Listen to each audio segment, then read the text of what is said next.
All right, for more on this, I'm joined by Douglas Sloan, a political analyst and senior principal consultant with the National Capital Strategy Group. Douglas, great to have you with us. Thanks for having me. First of all, your reaction to Trump's comments that he could bypass Congress to build the wall. Well, to an extent, that seems laughable. There would be many legal challenges that he would face if he were tried to do this through an executive order or calling for a nationwide emergency to build the wall. Those funds for national emergencies come out of the Pentagon's budget. And this wall isn't cheap. Estimates put this wall, conservative estimates put this wall at $21.6 billion and another $150 million just for maintenance on an annual basis. So that coming out of the Pentagon's budget would be quite a chunk.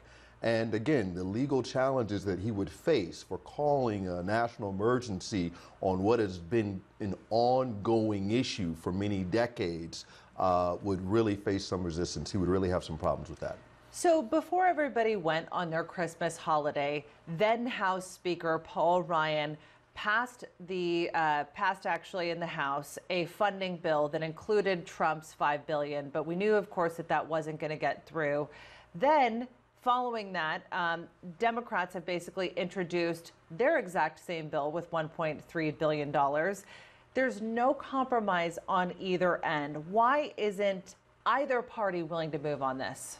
Well, originally, Trump said that Mexico was going to pay for this wall. So the Democrats are looking at Trump. Well, you said this wasn't going to be taken on by the U.S. taxpayers. This was going to be paid for by Mexico. He said that time and time again at every rally, at different press conferences, in the Rose Garden. He said that Mexico was going to pay for the wall and to trust him. He was a great negotiator. So trying to put the onus and put the foot of the, have the U.S. taxpayers foot this bill to the tune of $5 billion just to start, not en masse, not in total, just to start, is a non-mover with the Democratic Congress. And you can't blame them for that.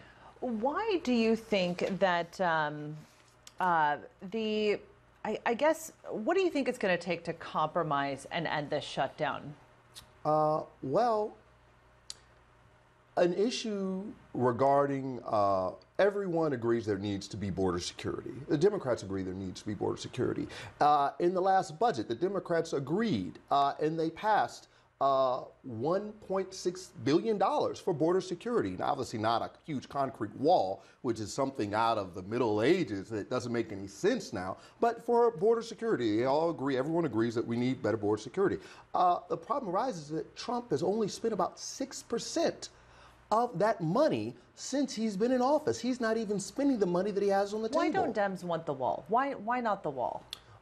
It doesn't make sense to have a huge concrete barrier that's some 20, 25 feet tall, and I think the U.S. border between the U.S. and Mexico is 1,954 miles long. It simply doesn't make sense. You can't see through concrete. Even the border security officials down along the border say, hey, it would make more sense to maybe have steel slats or some type of fence you could see through and see what's happening on the other side. But then also the president said he was open to steel slats or some type of but then again, we're also seeing the Democrats not even negotiating on that point. They say they want Trump to reopen the government and then shut that down, which leads me to believe that they don't want to give him a win for 2020. Well, the Democrats really don't have any incentive whatsoever to give Trump any win. They were elected. We saw a blue wave in November of 2018 of Democrats running against Trump and everything that he stood for. So to sit back and say, well, the Democrats need to give Trump a win would be counterintuitive to the reason why they were elected and why they're there. They were elected to fight Trump. They were elected because many people do not like a lot of Trump's policies. They're a little worried. And then on top of that, remember, CBS just did a poll. 59% of Americans don't even want a border wall.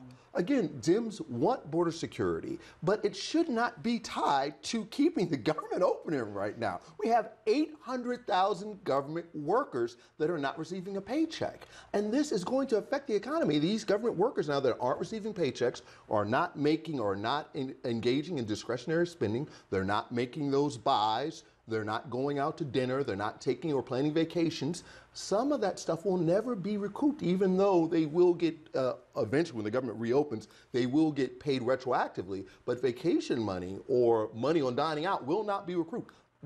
That hurts our businesses, thereby hurting our economy. So we really need to focus on getting our government open and moving again, especially since we've seen all this volatility in the stock market. Absolutely. So it's really a bad time to be engaging in these type of machinations and shenanigans right now. We need to try to keep our economy as strong as possible. Both sides seem to be digging their heels in. Another meeting tomorrow. I don't know. Maybe it's a definition of insanity, expecting another outcome tomorrow, but we'll find out.